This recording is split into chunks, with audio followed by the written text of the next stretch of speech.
Abra comigo em Filipenses, capítulo 1, versículo 6. Eu vou ler na Nova Almeida atualizada. E o texto sagrado diz assim: estou certo de que aquele que começou boa obra em vocês há de completá-la até o dia de Cristo Jesus. Então diga comigo: estou certo de que aquele que começou boa obra em nós há de completá-la até o dia de Cristo Jesus. Aleluia. Bom, o apóstolo Paulo, obviamente, está escrevendo pelo Espírito Santo. 2 Timóteo 3,16 diz: toda a Escritura é inspirada por Deus. 2 de Pedro 1, 20 e 21 diz que homens santos falaram da parte de Deus, movidos pelo Espírito Santo.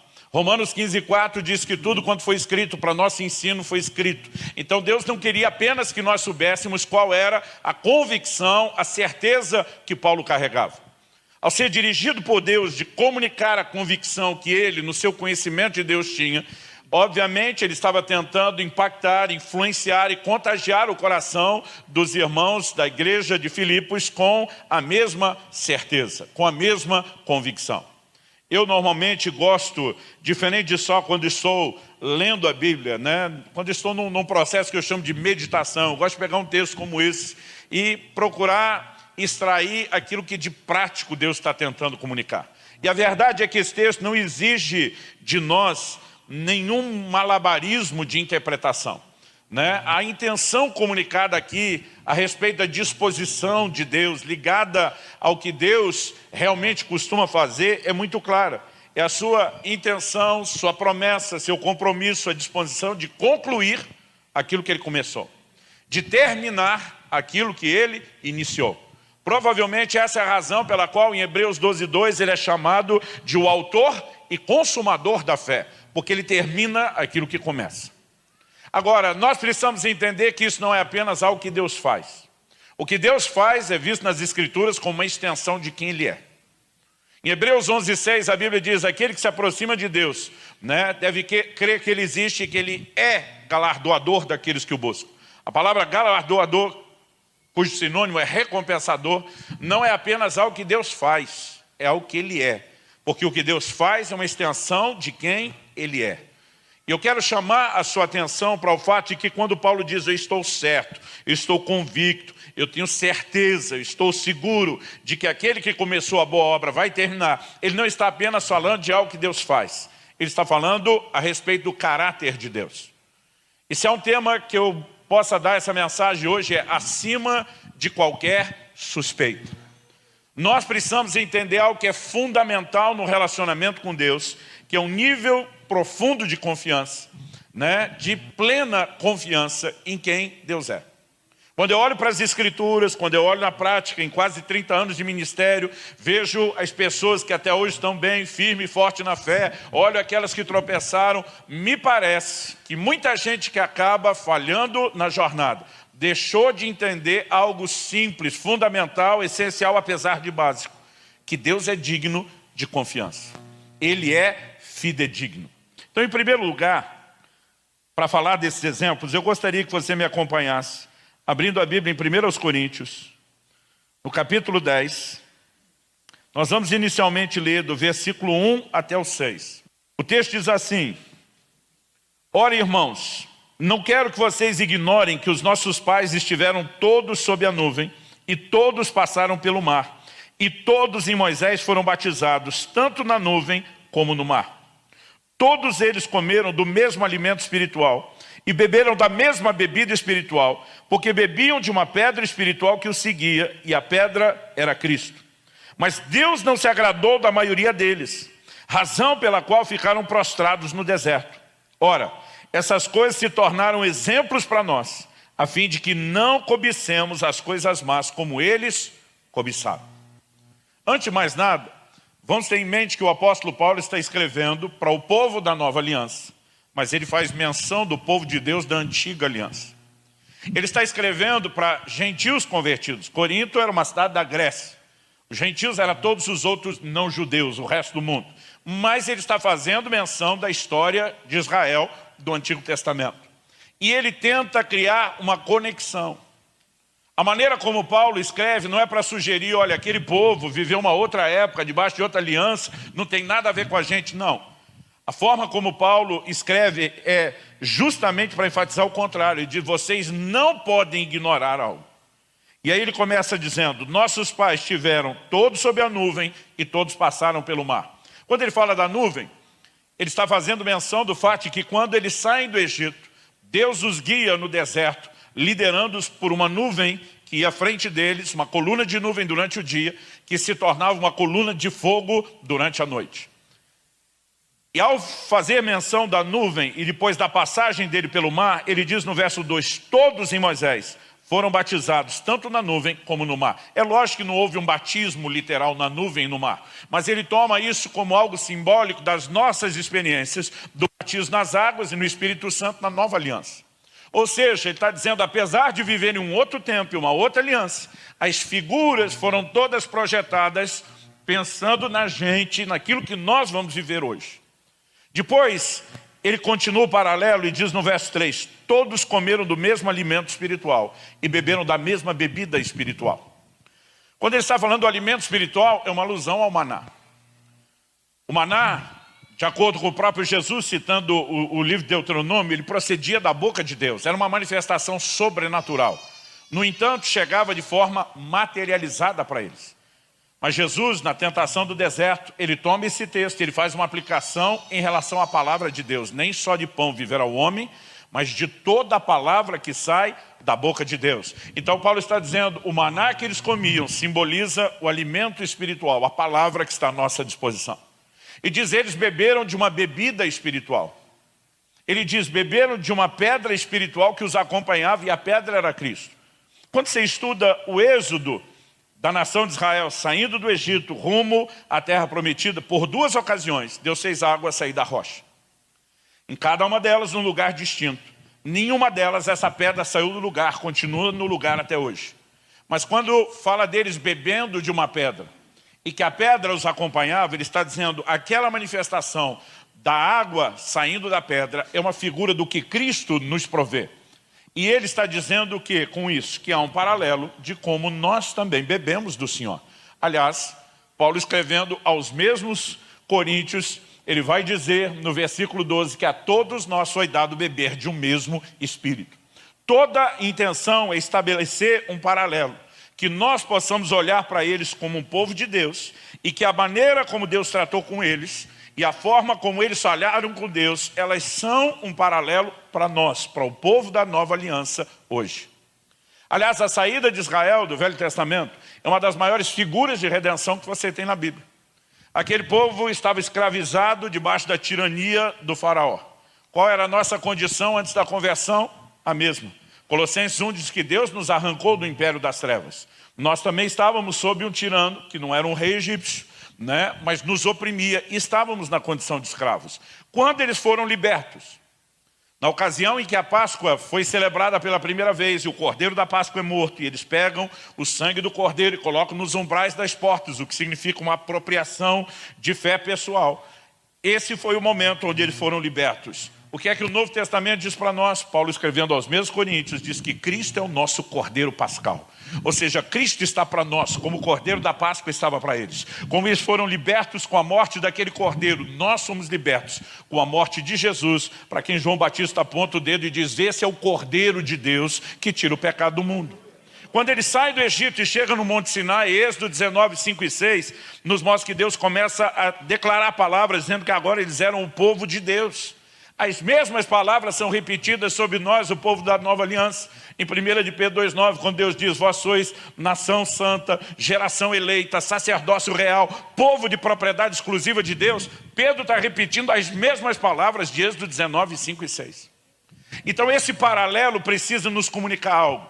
Deus está dizendo, a aliança mudou, a revelação é maior e completa, mas as lições que eles deixaram servem para nós. É isso que ele aplica quando no verso 6 diz, essas coisas se tornaram exemplos para nós, a fim de que não cobicemos as coisas más como eles cobiçaram, a fim de que não erremos como eles erraram. E você vai tirar das lições do Antigo Testamento muitas lições práticas. Mas algo que tem chamado muito a minha atenção esse ano, eu tenho o hábito, principalmente quando estou estudando com mais afinco um tema, né? Faço isso quando normalmente estou escrevendo algo sobre o assunto. Eu tenho mania de pegar a Bíblia e ler de Gênesis a Apocalipse com aquele olhar, procurando só o que a Bíblia fala sobre esse assunto. Mas eu separei aqui 3 exemplos que nós precisamos levar em conta. O primeiro deles, em todos os 3, qual era o erro dos israelitas? Não entender que o Deus que começou a obra vai completá-la. O primeiro exemplo está em Êxodo, no capítulo 14, dos versículos 10 até o 14. Eles tinham acabado de sair do Egito. A Bíblia diz que Deus os tirou com mão forte, com sinais, com prodígios. Nenhuma geração na história viu tanto milagre como essa geração que saiu do Egito.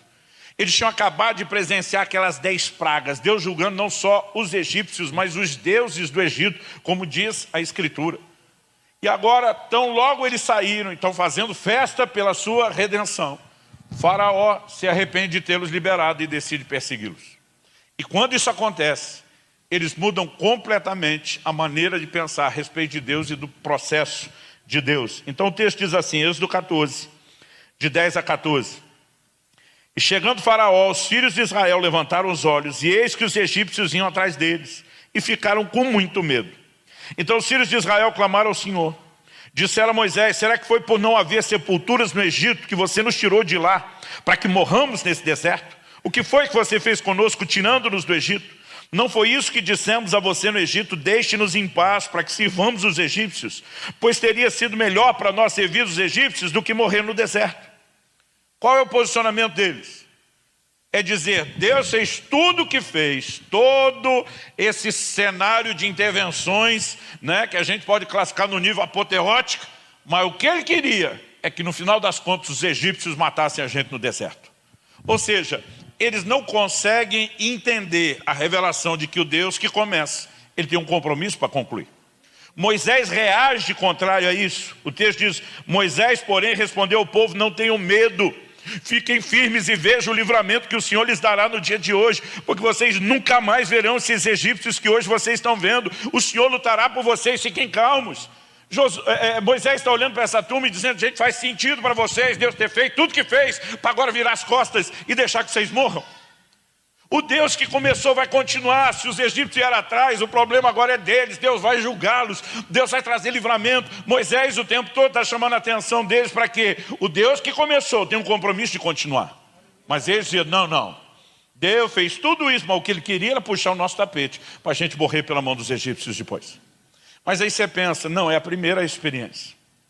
Eles ainda não tinham entendido quem era Deus, não tinha a revelação de Deus, então a gente tem que dar um desconto. Com certeza aprenderam a lição, pior que não. Olha o que diz Êxodo 16, versos 3 e 4. Os filhos de Israel disseram a Moisés e Arão, quem nos dera tivéssemos morrido pela mão do Senhor na terra do Egito, quando estávamos sentados junto às panelas de carne e comíamos pão à vontade. Pois vocês nos trouxeram esse deserto a fim de matarem de fome toda essa multidão. Então o Senhor disse a Moisés, eis que farei chover do céu pão para vocês. O povo sairá e recolherá diariamente a porção para cada dia. Deus disse para Moisés, é lógico que eu não vou abandonar ninguém. Mas não tem comida no deserto. Deus diz, eu vou prover comida. Eu sou aquele que começou. Eu sou aquele que continua o que começou. E aí, a partir desse momento, por cerca de 40 anos, o maná vem como uma provisão diária até o dia que eles entram na terra prometida. Ou seja, Deus estava dizendo, eu não vou abandonar ninguém. Eu tenho um compromisso de continuar aquilo que eu comecei. Aí você pensa, dessa vez aprenderam a lição. Pior que não. Êxodo 17, é tipo assim, ó, vira a página, já começa outra situação quando eles chegam em Refidim. E a Bíblia diz que eles descobrem que não tem água. Aí a conversa muda e diz, nós estávamos errados. Deus não queria matar a gente pela mão dos egípcios nem de fome, queria matar nós de sede. Ou seja, o que nós percebemos é que de fato, quando aqui em 1 Coríntios, Paulo diz que Deus não se agradou da maioria deles, razão pela qual ficaram prostrados no deserto. Nós vamos entender isso melhor daqui a pouco quando falar da parte de Deus e da nossa. Significa que eles falharam em corresponder com Deus. Falharam em entender o caráter e a natureza de um Deus que está acima de qualquer suspeito. Que deveria ter da parte deles uma confiança total, absoluta e completa. Mas para que a gente continue falando disso, Em segundo lugar, eu quero destacar aqui agora a parte de Deus e a nossa. Porque, como eu disse, se você olhar só para Filipenses 1,6, aquele que começou a boa obra, de terminá-lo, um texto desse sozinho pode sugerir que Deus é que faz tudo. Ele começa, ele termina, é tudo só com ele, e nós não temos nada a ver com isso a não ser desfrutar. Isso não é verdade? Quando a Bíblia diz que Deus não se agradou desses israelitas, são exemplo para nós, e eles ficaram prostrados, isso significa que alguém pode abortar o processo. Hebreus capítulo 3, no verso 19, diz que eles não entraram na terra prometida por causa da incredulidade. Deus fez promessas. A promessa externa, a vontade e o desejo de Deus. Deus disponibilizou recursos sobrenaturais, mas ainda assim eles conseguiram abortar o processo, porque não interagiram como deveriam. O texto diz assim, verso 22, abstenham-se de toda forma de mal, ponto. Isso aqui claramente indica responsabilidade humana. A Bíblia não está dizendo, ora para Deus manter você distante do mal. Não, você se abstém do mal. Você decide ficar longe. Você não se aproxima dele. Você se guarda, ponto final. Mas o verso 23 mostra que se por um lado não estamos falando de uma obra unilateral, que é só de Deus, por outro lado, vida cristã também não tem a unilateralidade humana. Não é só o nosso esforço. O verso 23 diz assim, o mesmo Deus da paz os santifique em tudo, e que o espírito, a alma e o corpo de vocês sejam conservados íntegros e irrepreensíveis na vinda de nosso Senhor Jesus Cristo. Então, a parte da santificação é minha decisão de me abster do mal. A outra é que o Deus da paz me santifica. Eu não estou sozinho no processo, mas Deus também não faz sozinho. Mas depois de juntar essas duas coisas, a parte humana e a divina, responsabilidade humana com a provisão divina, no verso 24, Paulo diz, fiel é aquele que o chama, o qual também o fará. Eu amo essa declaração. Fiel é o que o chama. Na cabeça de alguns crentes, chamado é algo que é só para o ministério. Mas se você ler o Novo Testamento com calma, você vai perceber que a expressão chamado aparece muito mais no sentido do convite à salvação do que do próprio ministério. Fiel que vos chama para servi-lo, os tira do Egito, o qual também o fará. O que é isso? Aquele que começou vai continuar. Não faz sentido Deus tirar a gente do Egito para simplesmente nos abandonar no meio do processo. E a razão dele continuar tem a ver com o caráter dele. A Bíblia está dizendo que ele é fiel.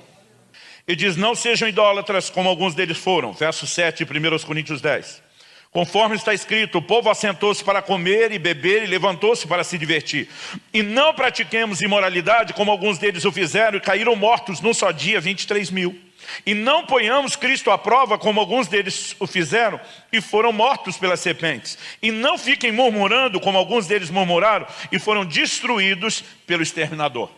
Todas essas 4 advertências falam de responsabilidade humana. Não sejam idólatras como eles foram, não pratiquemos imoralidade, não ponhamos Cristo à prova, não fiquem murmurando, tudo responsabilidade humana.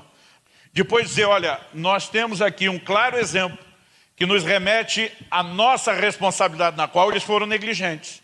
Ele entra no verso 12, dizendo, por isso, ou Almeida Revista Atualizada está projetada aí, diz, aquele pois, né? Tanto a expressão por isso da Nova Almeida Atualizada que eu estou lendo, como aquele pois, mostra uma ligação entre aquilo que está sendo dito, o raciocínio que está sendo construído e a conclusão. Ou seja, em outras palavras, está dizendo, então, dessa maneira, por conta disso, aquele que pensa estar em pé, veja, ou tradução diz, cuide para que não caia. De quem é a responsabilidade de permanecer de pé? É nossa. Não é algo só de Deus. É lógico que existe uma provisão divina, como nós vamos ver daqui a pouco. Mas depois de falar disso, aquele que está em pé, cuide para que não caia. No verso 13, ele começa a falar da provisão divina. Ele diz assim, não sobreveio a vocês nenhuma tentação que não fosse humana. Mas Deus é fiel e não permitirá que vocês sejam tentados além do que podem suportar. Pelo contrário, juntamente com a tentação proverá livramento para que vocês a possam suportar. De novo, a fidelidade de Deus está relacionada ao quê? A continuidade da sua obra. Gente, não faz sentido Deus nos arrancar do pecado, nos limpar com o sangue de Jesus, nos dar um banho extraordinário, para depois nos deixar vendido à própria sorte, sem que a gente tenha condição de seguir vencendo o pecado daqui para frente. Então ele está dizendo para que a gente não erre, o que nós precisamos entender é o seguinte. Ele diz, não vos sobreveio tentação que não fosse humana. Todo crente tem que entender isso. Porque infelizmente muito, e aqui o muito você pode botar um monte de U no meio da palavra, muito crente, acha que a tentação é algo sobrenatural.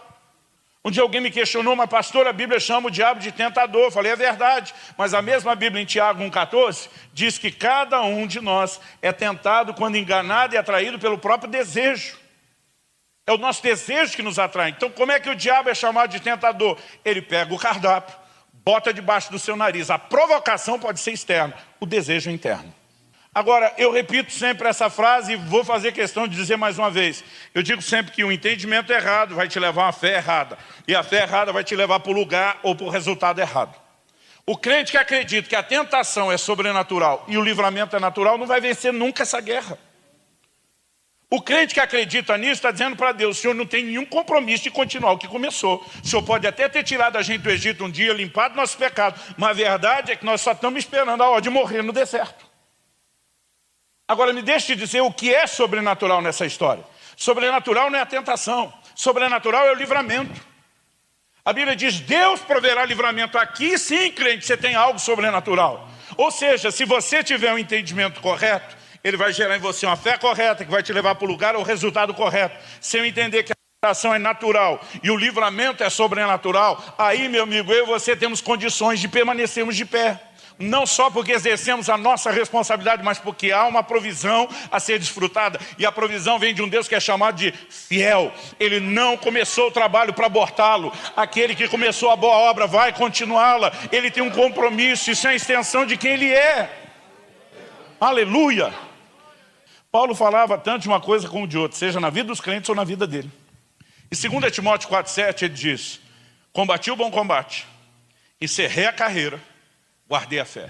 Quem combateu o combate? Deus? Não, Paulo. Quem encerrou a carreira? Deus? Não, foi Paulo. Paulo está dizendo, eu encerrei. Quem guardou a fé? O Paulo guardou a fé. Aliás, guarde a expressão, guardar a fé. Que daqui a pouco nós vamos mexer nisso e ela é importantíssima. Hoje em dia eu tenho visto um discurso de muita gente dizendo que a fé não pode, de maneira alguma, ser perdida. Então Paulo está se gloriando de guardar o quê? Mas depois eu combati o combate, eu encerrei a carreira, eu guardei a fé. Nós também vemos o mesmo Paulo dizendo em 2 Timóteo, capítulo 1, verso 12. Por isso estou sofrendo essas coisas, mas não me envergonho, porque eu sei em quem tenho crido. Estou bem certo que Ele é poderoso para guardar aquilo que me foi confiado até aquele dia. Eu amo essa frase, eu sei em quem eu tenho crido. Eu e você não cremos em algo, nós cremos em alguém.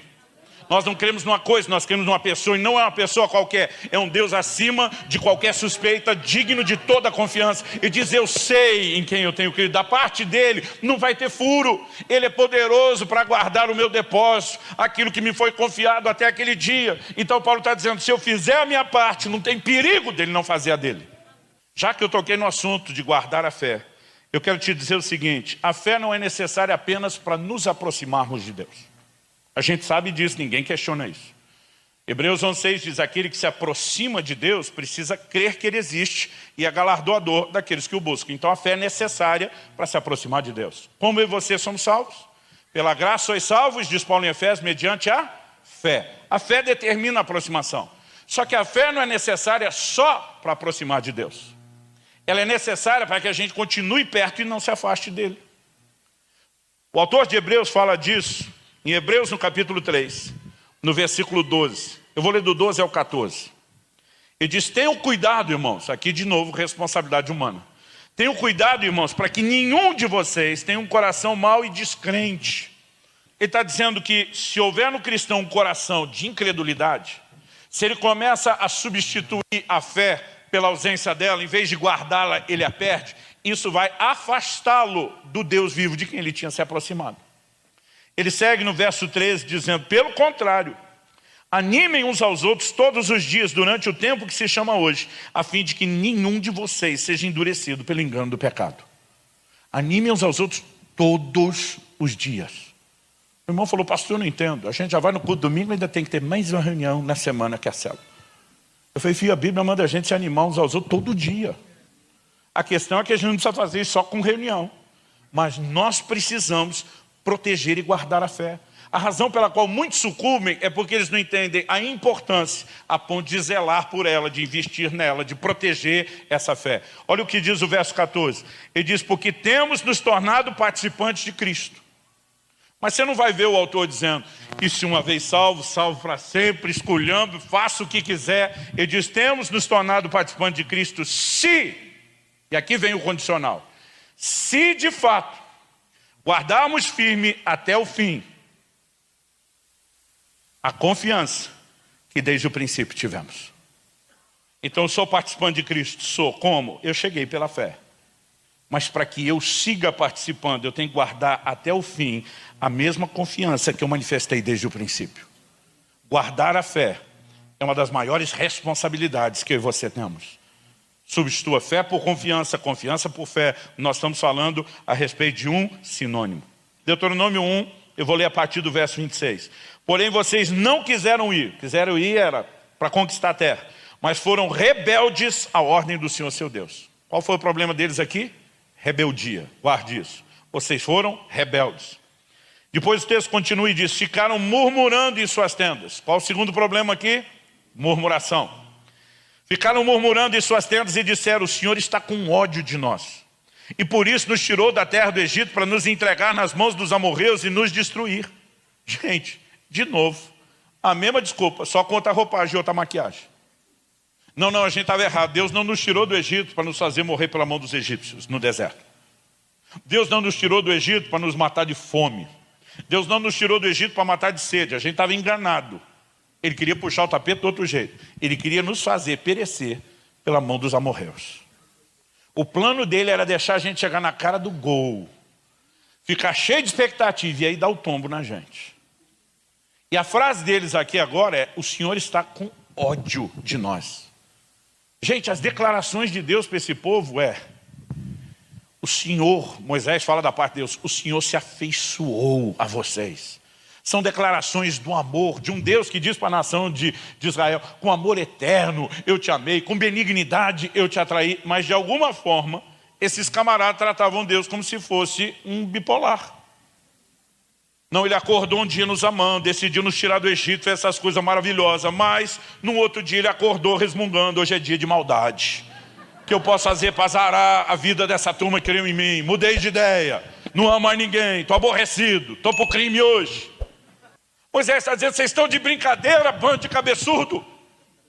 O Senhor vai lutar por vocês. Quando vocês acharam que ele tinha desistido e que os egípcios iam matá-lo, Deus provou que aquele que começou a boa obra vai continuar, aniquilou os egípcios, trouxe livramento para vocês.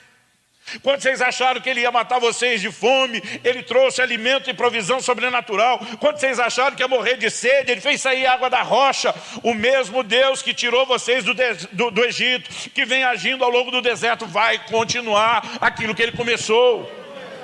Agora, apesar de toda essa empolgação do Moisés, o verso 32 diz, mas nem assim vocês creram no Senhor seu Deus, que foi adiante de vocês por todo o caminho, para procurar o lugar onde deveriam acampar. De noite estava no fogo para mostrar o caminho por onde vocês deveriam andar, e de dia estava na nuvem. Quando ele diz, nem assim vocês creram, ele vai mostrar que o maior ou o grande problema não era a rebeldia ou murmuração. Esse era o fruto da árvore. A raiz era a incredulidade. Por que alguém se rebela e não obedece à ordem de Deus? Porque colocou em xeque a confiança daquele que está dando a voz de comando. Porque alguém reclama do jeito que Deus está tratando. Porque não consegue confiar no compromisso dele com quem está reclamando. Eu me lembro que anos atrás eu ouvi uma frase do pastor Marcelo Jamal, dizendo que tem muito crente que acredita e muito pregador que alimenta isso. Que o primeiro pecado da história da humanidade foi a desobediência no Éden. Eu lembro que eu estava ouvindo isso e pensei, tu tá maluco, meu irmão? Todo mundo sabe que foi a desobediência, que conversa é essa? Deus mandou não comer, vezes desobedeceram e comeram. O problema é que às vezes você rebate antes de ouvir o argumento. Aí ele diz, a desobediência foi a consequência de um pecado que entrou primeiro no coração, a incredulidade. Quando Satanás, ou como diz o Apocalipse, a antiga serpente, diz, Deus falou que se vocês comerem vai acontecer isso. Não é bem assim. Na verdade, o que Ele quer é que vocês não desfrutem daquilo que de bom está por trás disso. O que é que o diabo começou a fazer? Colocar em xeque a credibilidade de Deus, o caráter de Deus.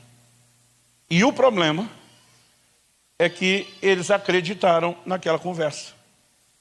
Então Deus não quer o nosso melhor. Claro que não, está privando vocês do que é bom. Isso não parece com muita tentação que você enfrenta? Não, não é bem assim. Isso não parece com muito ensino que vem sendo despejado sobre a gente hoje em dia? Não é bem assim. Qual é o propósito de Satanás? Primeiro, gerar desconfiança. Depois, desobediência, murmuração. Vem tudo a reboque. O elemento central da relação com Deus é a fé. Nós precisamos parar de acreditar que nós precisamos de fé só para entrar no reino de Deus. Em Hebreus, no capítulo 13, no verso 5, citando um texto do Velho Testamento, o autor diz: porque Deus disse, de maneira alguma deixarei você, nunca, jamais o abandonarei. Eu vou repetir porque para vocês não ficarem tão empolgados na primeira. De maneira alguma deixarei você, nunca, jamais o abandonarei. Gente, quando Jesus está para ser assunto aos céus depois da ressurreição, Ele apareceu por espaço, de 40 dias aos seus discípulos. E agora Ele está para ser assunto aos céus, Ele chama os discípulos para perto e diz: olha o seguinte, estou indo. Seus olhos não verão mais o meu corpo e a minha carne.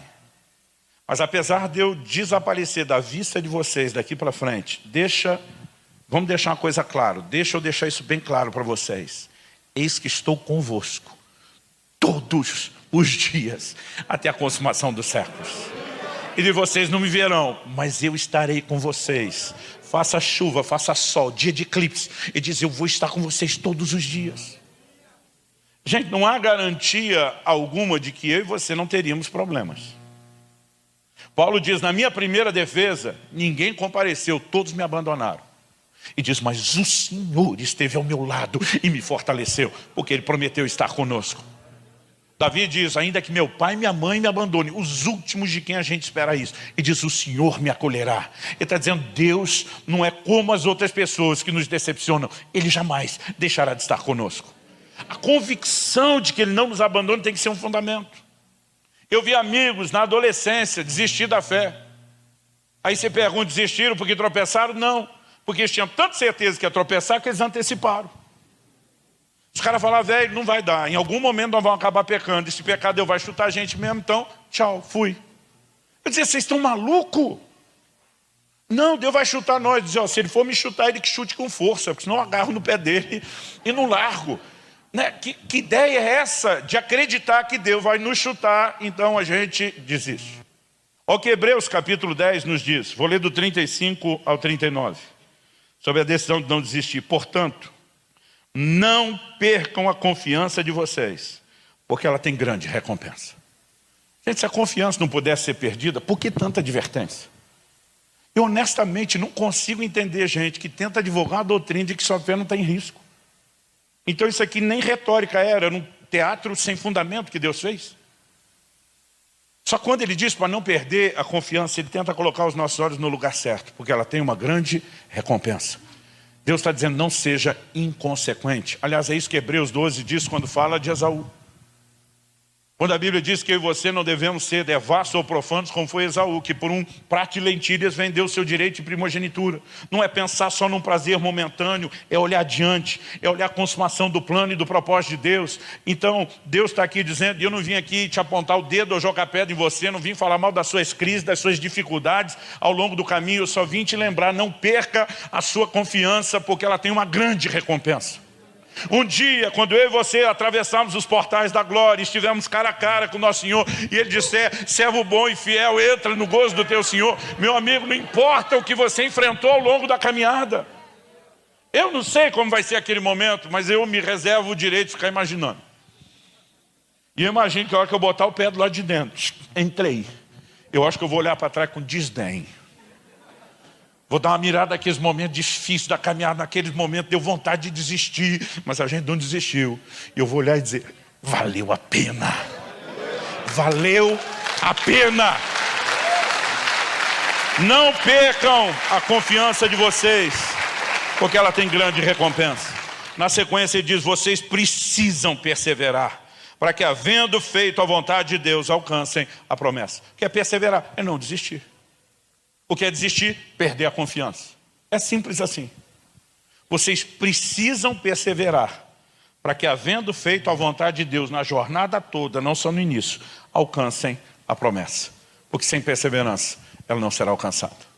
Sabe, eu não estou aqui dizendo que eu e você não seremos pressionados e tentados a desistir. Estou aqui dizendo que nós temos que resistir a essa pressão e essa tentação.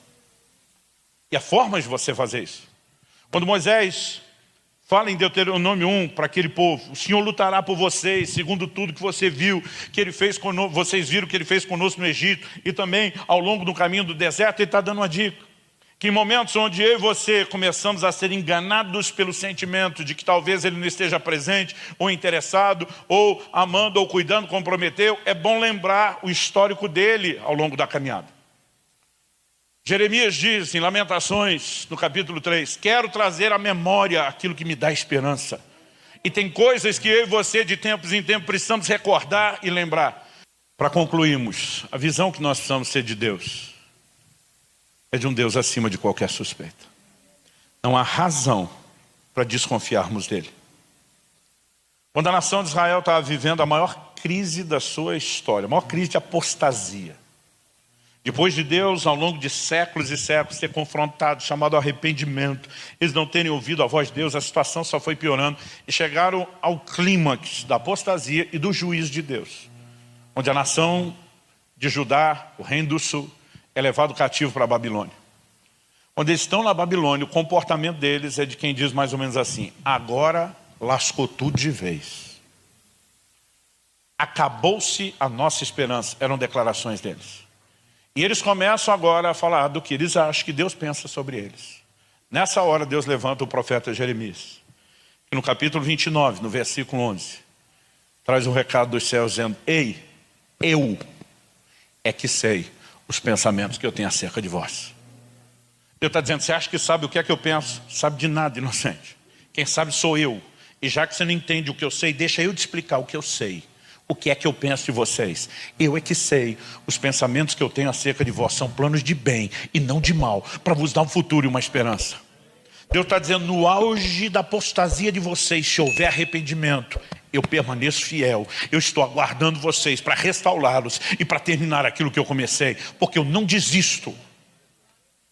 Deus está dizendo, então mude o que vocês estão pensando a meu respeito. Eu quero que vocês se coloquem em pé. E antes de nós orarmos, eu quero que você me dê mais 1 ou 2 minutos para citar um texto bíblico que me ajuda desde a minha adolescência. Quando Deus leva o profeta Elias para os céus no redemoinho, a Bíblia diz que Eliseu pega o manto que caiu, fere o Jordão se abre, ele passa a pé enxuto. Do outro lado, os filhos dos profetas vêm ao encontro de Eliseu. E eles vêm com um pedido para lá de esquisito.